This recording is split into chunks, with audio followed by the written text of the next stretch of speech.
સુરત જહાંગીરપુરા વિસ્તારમાં યુવકને અચાનક દુખાવો પડ્યા બાદ મોત નીપજતા પરિવાર અને મિત્રોમાં શોકનો માહોલ છવાયો હતો। જહાંગીરપુરા ખાતે રહેતા 22 વર્ષીય તેજસ રાઠોડ નામના યુવકને અચાનક દુખાવો ઉપડતા હોસ્પિટલ ખસેડાયો હતો, જ્યાં ફરજ પરના તબીબે તપાસ કરતા મૃત ઘોષિત કરાતા પરિવાર અને મિત્રોમાં શોકનો માહોલ છવાયો હતો। હાલ તો હાર્ટ એટેક આવ્યો હોવાની આશંકા વચ્ચે પોલીસ પીએમએ સહિતની કાર્યવાહી હાથ ધરી છે।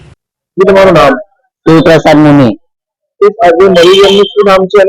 तेजस सुरेशभाई राठौर जहांगीरपुरा एसएमसी आवास કઈ રીતે એમની ડેથ થઈ? એમના હાથ પેટનો દુખાવો હતો શું કામ કરતો હતો ભાઈ? સર્વિસમાં કઈ જગ્યાએ? અરાજન કોઈ બીમારી એમની? ના બીમારી કોઈ નહીં હતી। કઈ રીતના કેટલા વાગ્યાનો બનાવ છે? કઈ રીતના બન્યો?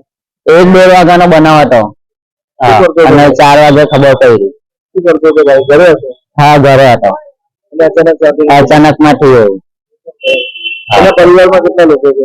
પરિવારમાં એમાં એની મમ્મી ને 2 જણા જ રહેતા હતા। 2 બેન છે તેના લગ્ન થઈ ગયેલા છે, 3 બેન હતી લગ્ન થઈ ગયા।